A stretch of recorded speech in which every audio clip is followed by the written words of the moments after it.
Kassensturz bei Cillian Chapuis, 10 Jahre alt. Auf sein Taschengeld ist er stolz wie Oscar. Also davon würde ich ein bisschen Süßes kaufen. Und halt noch ein bisschen mit meinen Freunden sein. Für den Naschspaß mit seinen Kumpels bekommt er von seinen Eltern 1 bis 2 Euro in der Woche. Cillians großer Bruder Mathieu hingegen bekommt immer dann Taschengeld, wenn er sich etwas gönnen möchte. Wenn Sie zum Beispiel wissen, okay, ich gehe morgen mit meinen Freunden in die Stadt und wir wollen Eis essen oder wir wollen ins Café gehen, das fängt jetzt so an bei dem 14-Jährigen, dann gibt es mal 10 Euro oder so. Alles andere, was sonst anfällt, wie zum Beispiel Kleidung oder Schulsachen, übernehmen die Eltern für ihre Kinder. Taschengeld gibt es also fürs reine Vergnügen.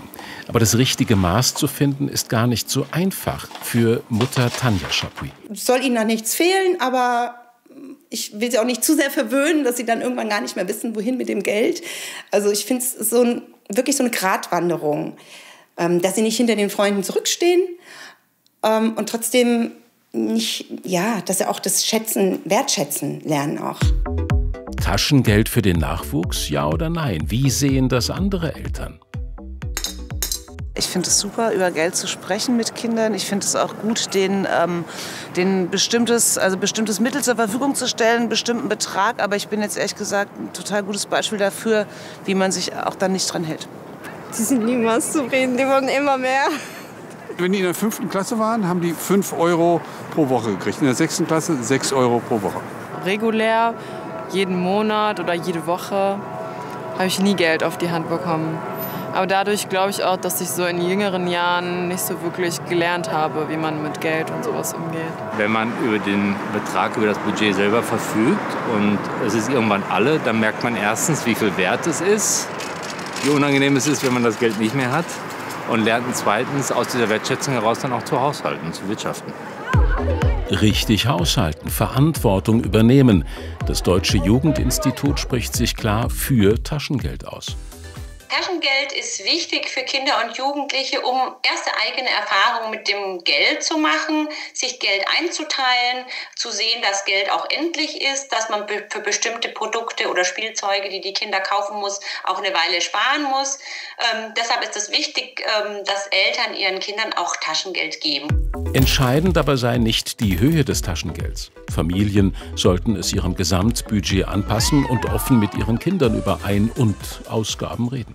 Wichtig ist es, dass das Taschengeld wirklich regelmäßig und zuverlässig auch für die Kinder ist, weil nur so können sie auch damit kalkulieren. Und das ist jetzt keine gute Idee, das aufgrund von Strafen das Taschengeld zu kürzen, aber auch andersrum, wenn das Taschengeld jetzt plötzlich schon am Monatsmitte zu Ende ist, das da schon nachbessern und zu sagen, ja, jetzt kriegst du schon mal einen Vorschuss, ich zahle dir das schon mal, das ist schlecht. Und mit dem Taschengeld sollen Kinder nach Lust und Laune selbst entscheiden können, was sie kaufen.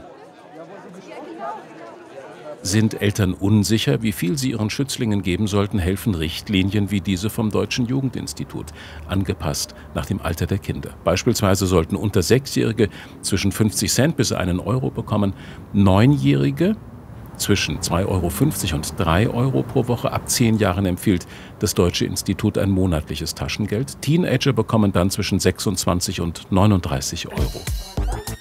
Zurück zur Familie Chapuis. Mathieu bekommt Taschengeld von seinen Eltern und nebenher bessert er seine Kasse auch selbst auf. Einmal in der Woche trägt der 14-Jährige Zeitungen aus. Und das findet auch seine Mutter gut und wichtig. Mir ist wichtig, dass sie ein bewusstes Verhältnis haben. Dass sie jetzt wissen, okay, ich gehe sorgsam mit Geld um. Ich muss eigentlich auch was dafür tun, dass ich Geld habe. Taschengeld ist dabei für die Familie ein wichtiger Baustein, um genau das zu lernen. Klingt doch gut. Schönen guten Abend, Christina Blatt von der Erziehungsberatungsstelle Bad Homburg. Grüße Sie, hallo. Hallo, guten Abend. Frau Blatt, sehen Sie es auch so? Mit Taschengeld lernen Kinder den Umgang mit Geld?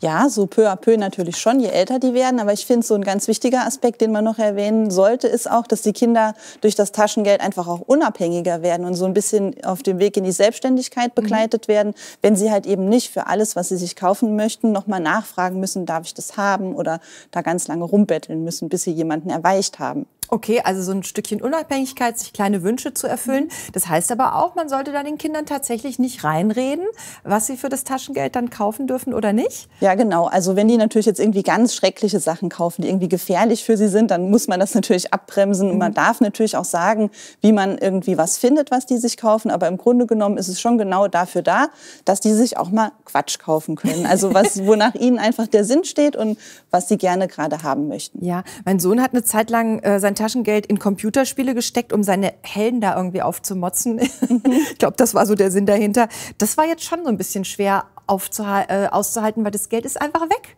Ja, das ist wirklich schwer auszuhalten. Auf der anderen Seite ist irgendwann aber so ein Mickey-Maus-Heft auch nicht mehr interessant. Also das Geld ist irgendwann auch weg. Bei diesen Computerspielen ist aber ein wichtiges Stichwort, dass man den Kindern klar macht, dass da bei diesen In-App-Käufen tatsächlich echtes Geld verloren geht. Und deswegen ist es, glaube ich, auch bei kleinen Kindern gut, denen wirklich bares Taschengeld in die Hand zu geben, wo sie dann auch sehen, so viel habe ich noch und das bleibt mir noch übrig. Und da eher weniger jetzt so virtuelles Geld wie Handyguthaben oder sowas zu nehmen. Das finde ich ein super Tipp. Also, dass sie das wirklich mal in der Hand haben und deshalb heißt es ja auch Taschengeld. Genau. Also sich in die Tasche stecken können und irgendein Heftchen oder irgendwie Süßigkeiten davon kaufen können.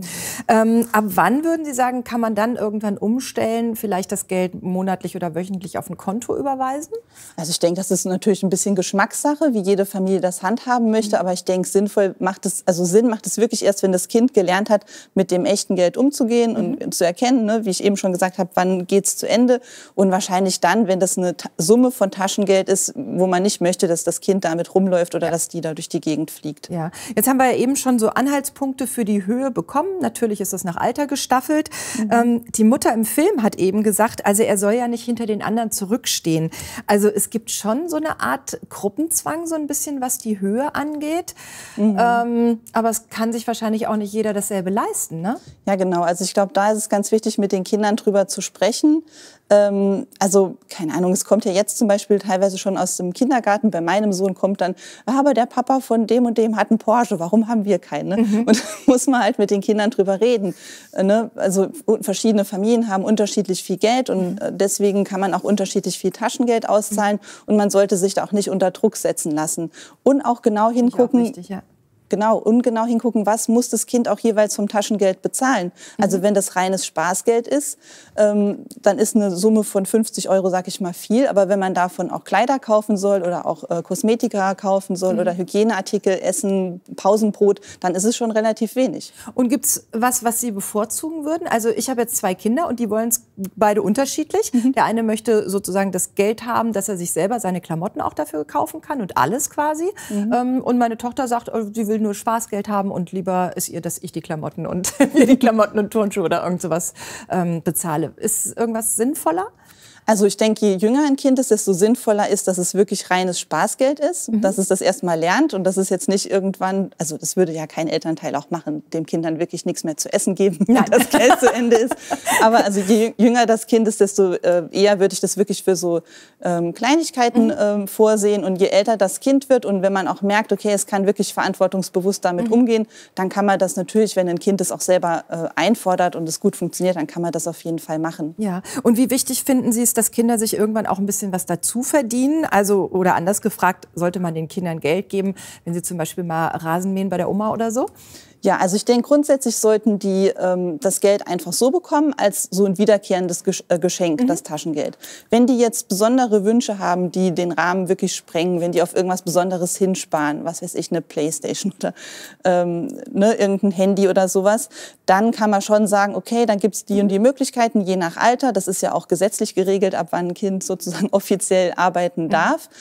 Aber der Oma mal den Rasen zu mähen und dafür ein bisschen Geld zugesteckt zu bekommen, das kann man auf jeden Fall dann machen, wenn der Rasenmäher sicher geführt werden kann. Ja, okay. Aber für so alltägliche Sachen wie Hausaufgaben, Zimmer aufräumen, sollte man auf keinen Fall anfangen, das mit Bezahlungen zu koppeln. Oh nein, das kann schlimm enden. Frau Blatt, vielen Dank, dass Sie da waren. Dankeschön. Ja, sehr gerne. Also, Taschengeld sollte in erster Linie Spaßgeld sein, über das Kinder selbst verfügen dürfen. Am Anfang sollte es echtes Geld sein, später kann man dann den Betrag auf ein Konto überweisen.